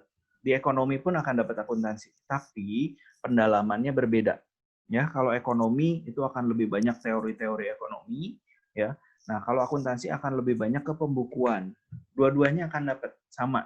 Nah, cuma kembali tadi yang dijelaskan berhubungan dengan sertifikasi, ya, sertifikasi auditor. Nah, akuntan sama untuk yang ekonomi nanti ujung-ujungnya sama sih. Jadi kalau kita kerja di awal, makanya tadi saya bilang bahwa harus berusaha karena akan bersaing dengan yang lain. Nanti pasti itu entah kalau kita sekarang struggle ya, pasti ke marketing lagi, ujung-ujungnya ke bagian, kalau ke bank kita akan jadi bagian di depan dulu gitu ya, customer service, atau mungkin nanti masuk ke manajemen ya tadi, Iya, manajemen dan akuntansi ya. Nah, manajemen itu banyak tadi seperti yang saya bilang teori ekonomi ya. Kalau di akuntansi itu lebih banyak ke pembukuan, tapi dua-duanya itu kan masuk ke fakultas ekonomi ya. Jadi dua-duanya akan mempelajari hal yang sama. Manajemen dan akuntansi itu akan mempelajari hal yang mirip, cuma nanti di akhir praktikumnya biasanya yang berbeda. Di praktikumnya kayak gitu. Kemudian manajemen juga jangan dikira kalau masuk manajemen terus langsung jadi manajer, enggak ya. Jangan sampai salah pemikiran kalau misalkan masuk manajemen langsung jadi manajer, enggak. Kalian tetap harus akan jadi ya, entah nanti jadi marketing, entah jadi bagian apa ya namanya administrasi di bagian belakang teller gitu ya. Tapi nggak teller banget sih biasanya kalau kalian manajemen akan di belakangnya gitu. Oke, dari Bu Catherine mungkin ada yang mau ditambahin? Melisa, Bu Melisa. Ini mau nambahin sedikit sih. Kan aku ada temen di administrasi bisnis Unpar. Ya nanya lah, bedanya apa sih sama mene? Menurut yang kuliah di sana sih, kalau administrasi bisnis itu dapat akun mene. Jadi misalnya di akun kan bisa tuh ya ngambil brevet pajak. Nah, dari administrasi bisnis pun bisa ambil ternyata. Seperti itu. Jadi tadi kan nanya jurusan apa yang ada akun manajernya, yang mungkin administrasi bisnis sih. Seperti itu. Ya, makasih Kak Mel buat bahannya. Jadi manajemen itu emang luas banget ya. Ada manajemen sumber daya manusia, nanti tuh belajar ngurusin orang gimana, MSDM. Terus manajemen strategis, itu nanti belajar gimana sih membuat strategi perusahaan. Kemudian manajemen pemasaran, gimana sih cara marketingin barang. Jadi sangat-sangat luas. Dan ini ada pertanyaan tambahan dari Jenis, cara dapat sertifikatnya gimana ya Kak? Oke, kalau dapat sertifikat nanti biasanya dari universitasnya yang biasanya ada fakultas ekonominya, dia akan menyelenggarakan, atau ada kadang-kadang juga ada dari pihak luar. Kita harus nanti kalau udah lulus ya, Jenis ya, kalau udah lulus dari universitas dari jurusan tersebut, nanti biasanya akan ada info-info lagi, entah di biasanya di papan pengumuman di universitasnya juga suka ada pasti gitu. Jadi tenang aja, informasinya pasti banyak. Apalagi kalau searching di browsing di internet pasti ada, cuma lihat lembaganya, hati-hati ya. Kadang-kadang suka ada yang hoax juga gitu. Jadi kalau searching kita lihat lembaga yang menyelenggarakannya seperti itu. Mungkin Kasita juga kayaknya kalau di Kasita tuh apa ya? Teknik industri ya? Oh ya, aku teknik industri. Nah, kalau Kerjanya teknik di industri juga bidang ngerti telco. pasti. Iya. Nah, jadi kalau teknik industri itu biasanya kalau orang bilang gado-gado ya Kasita ya. Iya, Semua betul. dipelajari di situ. Nah, itu karena saya juga merasa kayaknya nggak sanggup deh kalau belajar sesuatu sampai dalam. Saya pengennya tahu banyak, tapi kulit-kulitnya gitu. Nah, itu tergantung sama kesukaan kita juga sebenarnya.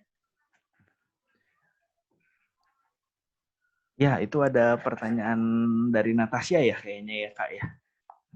Natasha tuh. Natasha, mana lagi tuh pertanyaannya?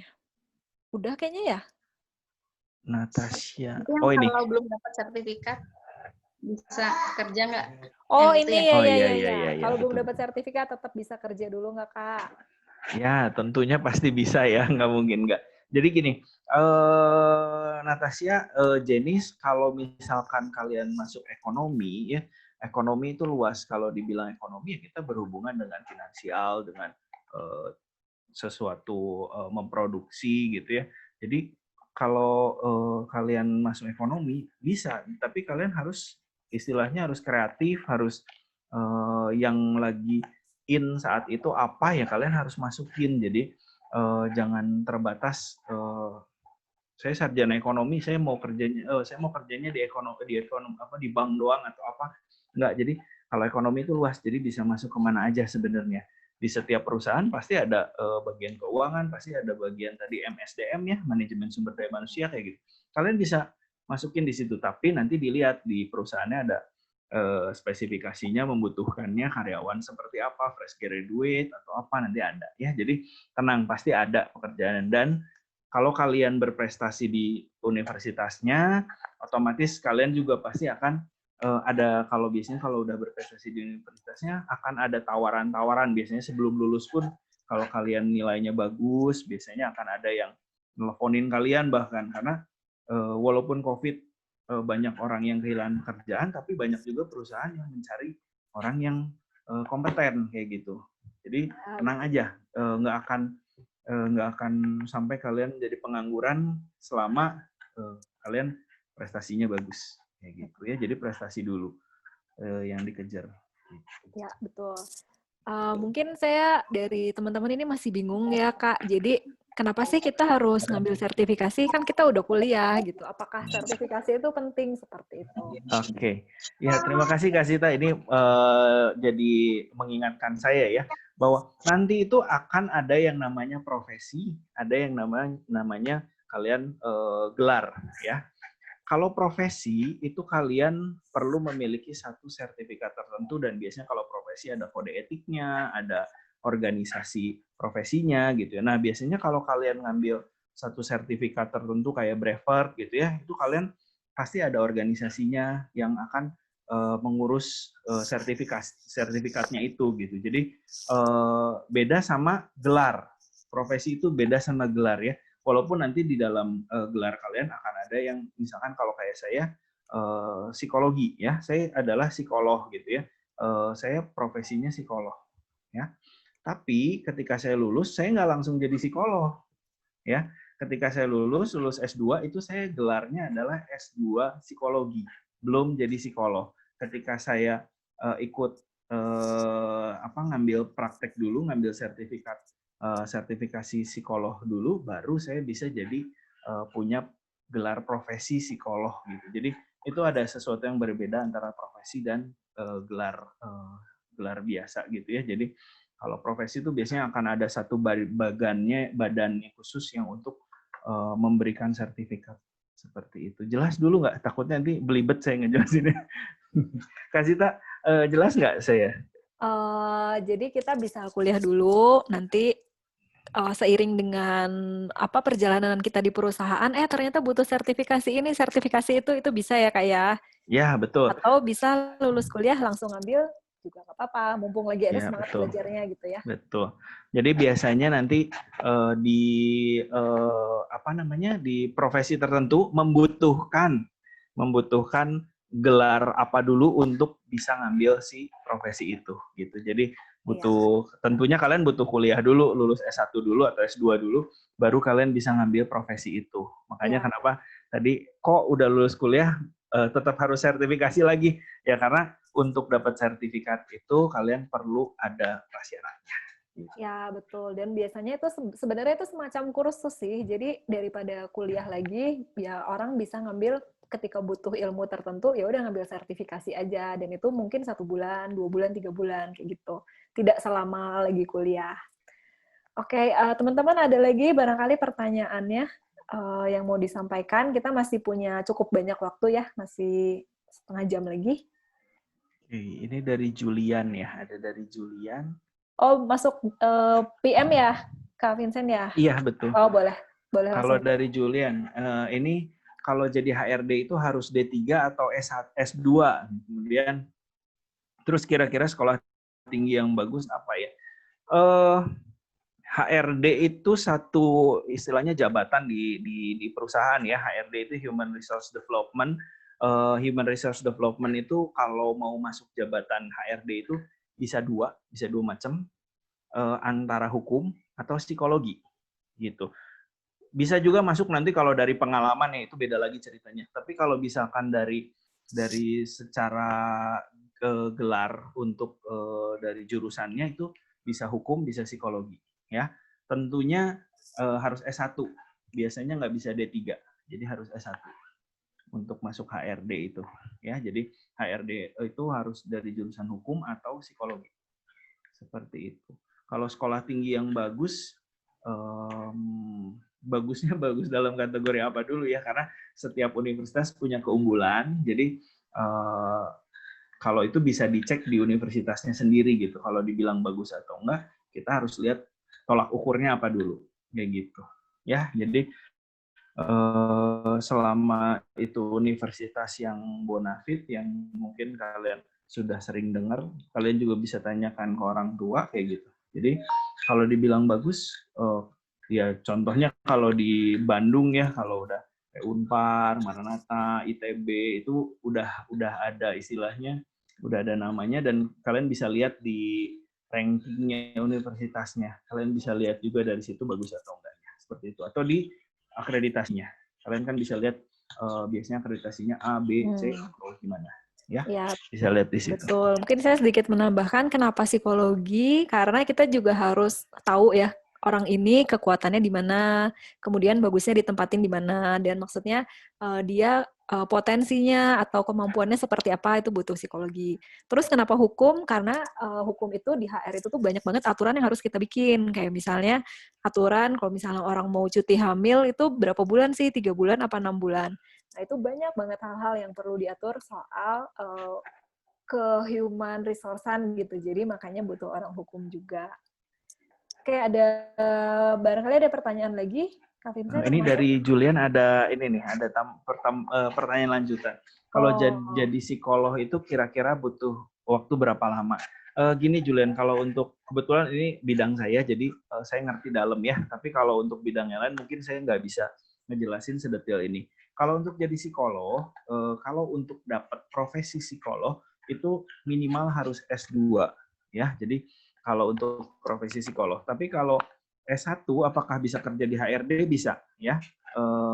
Justru di HRD itu nggak membutuhkan gelar S2 atau profesi psikolog, nggak butuh sebenarnya. Kecuali nanti ketika mau jadi manajernya. Biasanya kalau mau jadi manajernya, perusahaan membutuhkan psikolog, baru biasanya nanti kalian harus ikut lagi S2 atau kalian nanti ikut apa ya, biasanya suka ada pelatihan gitu ya, nggak usah harus masuk psikolog, atau ada pelatihan-pelatihan khusus yang untuk mendapatkan sertifikat untuk jadi misalkan biasanya MSDM ya, Kasita ya, biasanya kalau untuk masuk ke HRD yang bagian sekarang namanya Human Capital, rubah lagi jadinya. Benar, banyak nama tapi gitu. Jadi berubah-berubah. aja.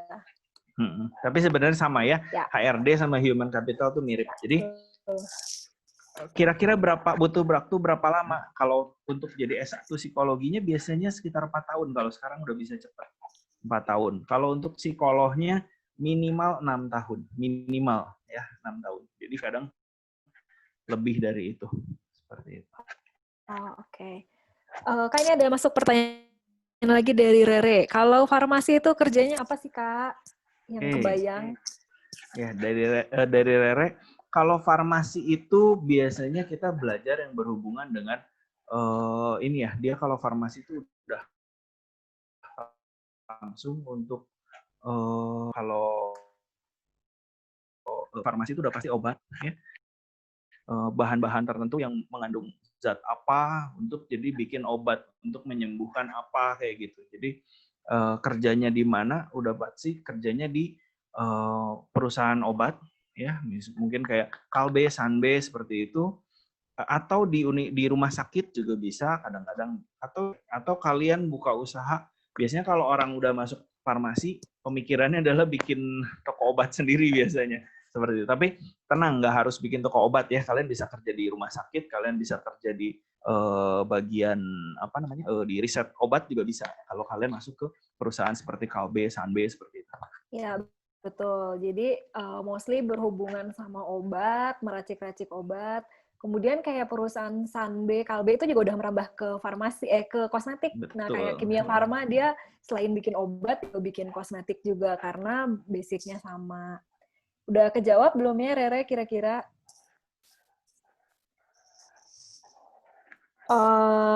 Kak, mungkin sambil mengisi waktu nih, karena waktunya masih banyak ya. Jadi, kira-kira nih, ada sih pekerjaan-pekerjaan yang akan hilang di masa depan, atau pekerjaan-pekerjaan yang sekarang ini nih jadi in demand banget gara-gara COVID, jadi pekerjaan tertentu tuh jadi hilang, pekerjaan tertentu tuh jadi kayak tambah banyak peminatnya, seperti itu. Banyak yang nyari gitu perusahaan-perusahaan. Kalau dibilang untuk yang hilang ya, untuk yang hilang biasanya pekerjaan yang tidak membutuhkan analisa ya. Jadi kalau misalkan kayak, contoh kalau di bank, kalau teller kan sebenarnya dia hanya mencatat, ya, menghitung. Nah, pekerjaan yang hanya mencatat dan menghitung itulah yang akan hilang karena menghitung itu bisa digantikan kalkulator. Mencatat itu bisa digantikan dengan komputer dan program software segala macamnya, itu bisa. Nah, pekerjaan yang hanya membutuhkan itu aja yang hilang gitu. Tapi kalau selama membutuhkan analisa, pekerjaan itu nggak akan hilang gitu. Jadi jangan ditanya pekerjaannya apa, karena kalau pekerjaannya apa, kita hanya bisa spesifikin di situ gitu. Spesifikin di situ. Karena kalau kita misalkan kerja di perusahaan, misalkan di bank ya, kita jadi teller. Tapi kalau nanti misalkan kita kerjaannya bagus, kita bisa naik ke bagian analisa di bagian manajemennya, ya kita akan tetap bisa bekerja gitu. Jadi pekerjaan yang hilang itu pekerjaan yang mencatat dan menghitung. Gitu. Nah, ya betul sekali. Kayak tadi teller sekarang di BCA udah mulai diganti sama mesin. Kemudian untuk dulu ada pekerjaan untuk apa namanya penjaga pintu tol, penjaga pintu tol. Nah sekarang tuh udah diganti sama mesin juga. Bahkan sekarang tukang parkir aja udah digantiin jadi mesin. Jadi kita kalau mau parkir udah tinggal ngetap aja gitu. Nah kalau untuk pekerjaan yang ini yang lagi kira-kiranya lagi COVID nih lagi banyak banget diminatin. Nah kira-kira apa tuh Kak? Kalau lagi COVID ini udah jelas ya kalau berhubungan dengan teknologi ya, terutama pekerjaan-pekerjaan yang berhubungan dengan komunikasi ya, komunikasi seperti Telkom, terus kemudian berhubungan dengan apa ya namanya bisnisnya, tapi bisnis yang berbentuk jaringan seperti itu ya, lagi maju sekali. Kemudian lagi perusahaan-perusahaan juga lagi nyari ini yang apa ya iklan, jadi desain gitu ya, desain gitu, multimedia juga itu lagi maju. Kenapa? Karena perusahaan sedang bersaing menarik konsumen, jadi otomatis dia harus buat iklan yang bagus, jadi otomatis membutuhkan tenaga multimedia yang expert dan kreatif gitu. Ya, ini ada pertanyaan Kak dari Jason Max langsung ke saya ya private. Bedanya psikologi, psikiater dan komunikasi ya. Bedanya psikologi, psikiater dan komunikasi. Kalau psikologi itu basicnya kalau di beberapa universitas memang harus IPA ya. Jadi psikologi itu kita mempelajari perilaku manusia ya. Kita mempelajari perilaku manusia yang nantinya dari perilaku manusia itu kita bisa mengintervensi, kita bisa memberikan prevensi gitu ya. Jadi kita mempelajari perilaku manusia, mempelajari mental istilahnya kalau kita bilang, mempelajari pemikiran manusia. Mempelajari pemikiran itu dari mana? Dari si perilaku yang terjadi sehari-hari. Jadi kita melihat kecenderungan seseorang berperilaku seperti apa, nanti kita bisa menyimpulkan bahwa orang ini seperti apa. Nah, itu psikologi. Kalau psikiater itu ilmunya kedokteran, ya, Jason dan yang lain. Kalau psikiater itu kedokteran. Jadi kalau psikiater pasti berhubungan dengan obat. Ya, jadi memang mempelajari tentang perilaku manusia juga. Tadi psikiater seperti psikologi mempelajari kejiwaan seseorang juga. Tapi itu nanti di psikiaternya di S2-nya. Jadi psikiater itu profesi. Jadi S2 harus S2 di kedokteran. Ya, dan pasti berhubungan dengan kedokteran dulu. Jadi nggak langsung psikiater, nggak bisa. Ya, gampangnya kalau untuk ngejelasin, psikolog nggak bisa ngeluarin obat, psikiater bisa ngeluarin obat, kayak gitu. Kalau psikolog tuh gitu ya. senjatanya adalah ngobrol sama orang, kalau psikiater senjatanya itu adalah obat, kayak gitu ya. Jadi ya kalau komunikasi itu biasanya kita mempelajari efektivitas kita berkomunikasi dengan orang lain ya gitu. Nanti akan ada komunikasi yang berhubungan dengan perusahaan, komunikasi berhubungan dengan multimedia, nanti dipelajari di ilmu komunikasi itu. Komunikasi juga biasanya kalau pekerjaan yang berhubungan sama komunikasi itu kayak wartawan, terus berhubungan sama biasanya kalau kita jadi kalau kedubes gitu ya, pembawa pesan gitu, komunikasi itu kita memberikan pesan pada orang lain, nah itu masuknya jurusan komunikasi. Oke. Ada pertanyaan dari Lili di sini. Kak, kalau teknik lapangan pekerjaannya seperti apa? Oke, kalau teknik itu teknik apa dulu? Karena teknik itu luas ya. Ada teknik industri, ada teknik mesin, ada teknik elektro, ada teknik macam-macam ya gitu. Jadi ada teknik sipil, itu sangat beda banget ya. Kalau dibilang lapangan pekerjaannya tergantung tekniknya tadi, apalagi kalau teknik komputer ya, udah jelas pekerjaannya sekarang lagi banyak banget gitu. Nah, kalau teknik sipil tergantung. Kalau teknik sipil memang kan pembangunan ya, sekarang Jokowi lagi pembangunan gitu. Kalau dari presidennya lagi membangun seperti ini, pasti kerjaannya banyak gitu. Ya, tapi kalau misalkan nanti di periode tertentu pembangunan itu berhenti, ya otomatis pekerjaannya akan berkurang. Tapi sejauh ini sih nggak ada masalah dengan teknik sipil ya. Kemudian teknik elektro itu mah otomatis pasti banyak ya, karena banyak PLN juga. Ya. Betul. Kalau teknik elektro itu juga berhubungan dengan PLN, kelistrikan, otomatis. Apalagi di Indonesia ya, jaringan listrik di Indonesia belum merata, jadi pasti ada pembangunan di arah sana gitu. Jadi pasti banyak. Gitu. Iya. Jadi kalau bisa disimpulkan teknik itu butuh nggak cuma teori tapi juga butuh praktek tuh ya, supaya nanti bisa langsung terjun membangun sesuatu gitu ya. Betul. Oke, sip Kak. Ini ada pertanyaan lagi nih dari kuesioner, ada yang menarik. Saya bacain dulu sebentar. Nah, untuk dari Katrina Indah, ini mungkin sedikit tips atau motivasi kali ya. Apakah saya sudah benar di jalan IPA ini? Kemudian pekerjaan ke depannya gimana? Bagaimana caranya supaya kita bisa enjoy melakukan pekerjaan itu? Dan tips ke depannya supaya bisa semangat dan lebih berkembang. Oke. Apakah sudah cocok di IPA atau belum? Pertanyaan itu harus dijawab dulu. Sekarang udah kelas berapa? Catherine ya? Tadi Catherine atau siapa? Katarina udah kelas berapa? Kelas 11. Kelas 11. Otomatis kalau udah kelas 11 kita udah nggak boleh bilang cocok atau enggak. Cocok ataupun enggak, tetap kita harus berjuang di sana. Kalau misalkan tidak cocok dengan IPA, otomatis kita harus minimal mencapai standar KKM gitu. Karena pilihannya sudah masuk kelas 11, kita udah nggak bisa berubah lagi gitu. Kecuali Katarina mau mengulang lagi setahun atau 2 tahun kembali ke sekolah yang baru gitu. Jadi kalau udah masuk kelas 11, otomatis cocok nggak cocok, Katarina harus tetap menjalani gitu. mungkin aja nggak cocok mungkin, tapi tetap namanya sekolah harus terus dijalani gitu ya. Nah, kalau untuk kuliahnya nanti, nah baru kita pikirkan apakah Katarina mau yang jurusan IPA atau berpindah ke jurusan IPS, nggak apa-apa, nggak ada masalah. Justru di saat ini bisa Katarina bisa pikirin kira-kira senangnya ke jurusan apa kayak gitu. Tipsnya gimana untuk mungkin berarti tetap senang ya dengan IPA ya. Gini, ketika Katarina masuk IPA, otomatis nilai positifnya adalah Katarina bisa masuk jurusan apa aja ya. Jadi lebih menguntungkan karena Katarina bisa masuk jurusan apa aja, walaupun itu juga harus hati-hati. Jadi dengan masuk IPA bukan artinya menggampangkan semuanya, enggak juga. Tapi keuntungannya itu bisa masuk apa aja. Jadi harus disemangati dalam diri sendiri bahwa saya pasti bisa gitu. Minimal standar KKM-nya terpenuhi gitu. Katarina, apakah terjawab atau yang pertanyaan juga boleh? Apakah ada di sini? Hal ini ada yang mau live, jadi dari Catherine Melisa, silahkan tadi mau bilang sesuatu.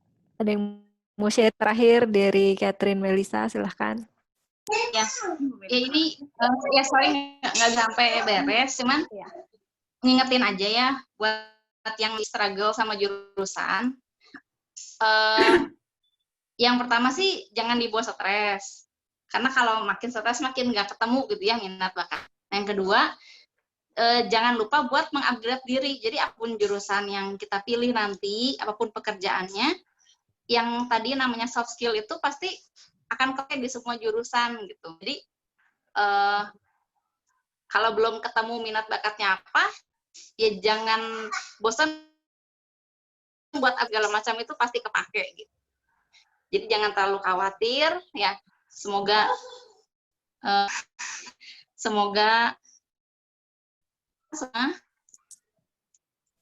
lupa berdoa juga. Siap, Amel. Terima kasih, Mel. Ya, ini pesan-pesan dari Kamel juga menutup sesi tanya jawab ya buat teman-teman yang masih pengen nanya-nanya, nanti bisa hubungin Kak Vincent juga, tadi udah di-share. Kak Sita, boleh? Ini ada satu pertanyaan lagi. Oh, boleh. Jason. Satu pertanyaan. Satu aja. Oke, ya. Untuk yang Jason tadi bertanya public speaking, soalnya ini udah lama Oh, tadi nanya. Iya. Nah, kalau public speaking nyambung nggak ke psikologi? Psikologi bisa bekerja sebagai. Kalau public speaking, kalau Jason masuk ke psikologi, kemampuan yang akan dibutuhkan. Kalau masuk psikologi itu sendiri dari jurusan psikologi, kalau jurusan psikologi itu mempelajari perilaku seseorang kayak gitu.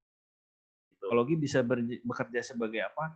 Pokoknya gini, psikologi itu selama ada manusia di situ pasti ada pekerjaannya, ya. Tapi kalau dibilang pekerjaannya apa, di HRD bisa, di rumah sakit bisa, di pendidikan bisa. Jadi selama masih aja. Kalau yang mau masuk psikologi, terus mau ke bidang komputer bisa. Biasanya kalau psikologi di bidang komputer, bidangnya apa sih sebenarnya? Kenapa sih kok bisa ada psikologinya? Jadi biasanya orang yang masuk psikologi itu ahli juga untuk tadi ya, untuk memperkirakan perilaku manusia. Jadi dari hasil statistik yang diambil dari komputer, kita bisa memperkirakan, menyimpulkan si orang ini gimana, si kelompok ini bagaimana.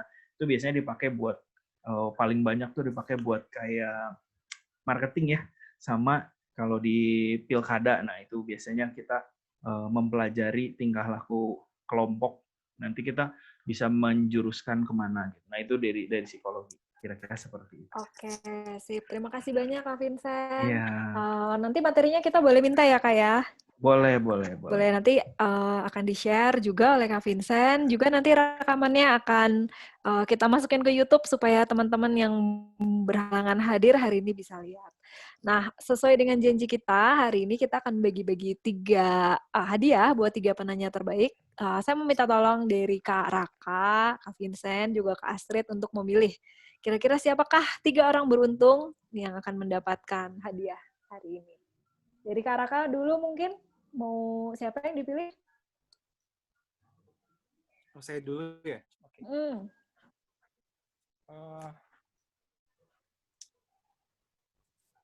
Siapa ya? Jenis ada ya tadi ya? Oke, 1 buat Jenis, kemudian dari Kak Astrid.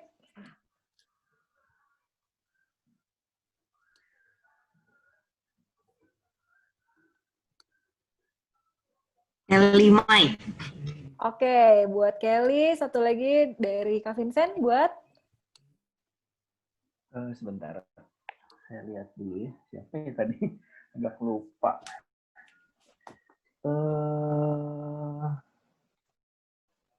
Natasha ya, Natasha. Ya, buat Natasha. Selamat buat 3 pemenang. Nanti langsung menghubungi Adele, atau nanti Adele bisa langsung dihubungi juga ya. Dan sesuai dengan janji saya juga tadi bahwa kita akan ada hadiah buat semuanya. Nah, di sini bagiin buat teman-teman semua. Ntar saya share dulu ya.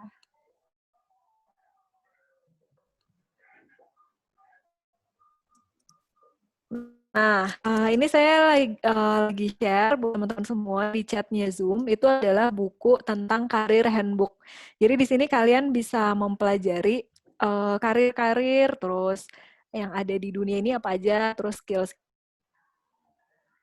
di situ dicek apakah tinggi, apakah rendah, ataukah medium, kayak gitu. Jadi mudah-mudahan buku ini bisa bermanfaat buat teman-teman. Kalau bisa dilihat-lihat,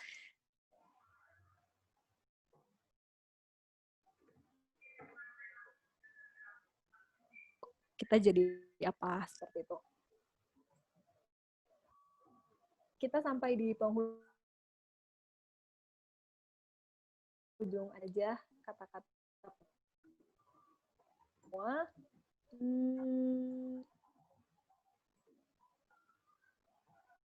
Those who prepared for it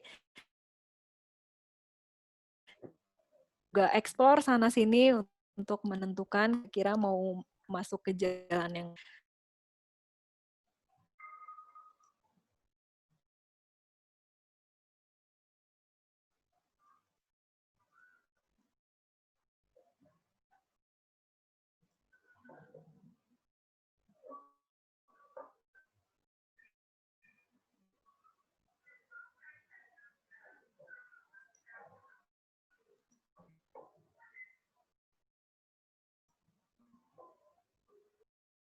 entah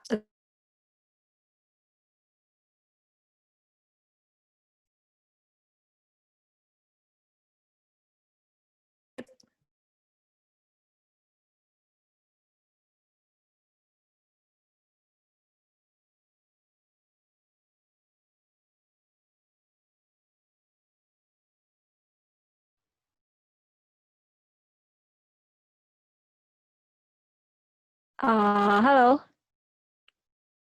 Adele, Kak Astrid. Ya, Ci, masuk kok. Oh ya udah, ya silakan Del dimulai doanya. Teman-teman, mari kita menyiapkan hati kita untuk berdoa. Dalam nama Bapa dan Putra dan Roh Kudus. Amin. Tuhan, terima kasih Engkau telah menyertai kami dari awal sampai akhir acara ini. Semoga apa yang Kofi dan Cimelisa sampaikan dapat memberkati anak-anak ini, supaya mereka bisa menentukan apa yang mereka ingin saat kuliah nanti dan tidak salah jurusan. Berkatilah pula Kofi dan Cimelisa yang telah membawa acara ini, berilah mereka kesehatan selalu dan lancarkan pekerjaan mereka. Tuhan yang jauh sempurna ini aku panjang kepadamu ya Tuhan. Terima kasih Tuhan atas berkat-Mu yang melimpah ini. Sekarang kami mau menyerahkan kami masing-masing. Berkatilah kami selalu. Terima kasih Tuhan. Amin. Bapa dan Putra dan Roh Kudus. Amin. Nah, teman-teman, sekarang kita mau foto bareng yuk. Sorry, ini ternyata bukunya lumayan gede, jadi nanti akan di-share di grup ya, di grup lain. Dan juga nanti buat yang belum gabung di grup lain, boleh diinfo nggak, Adele? Boleh sih. Belum gabung di grup, buat nanti bagi materinya Kak Vincent, buat bagi materi-materi lain juga link YouTube-nya yang rekaman hari ini. Yang foto aku sih, soalnya aku bisa nge-screenshot di laptop. Oh ya, boleh. Yuk, teman-teman kita buka yuk sebentar, kita mau Ya. buka dulu. Sorry motong. Tadi yang mau di-share tentang tes psikolog, tentang tes minat. Kan kita bakal ngedengerin sharing-sharing dari orang-orang yang sudah masuk dalam dunia kerja gitu.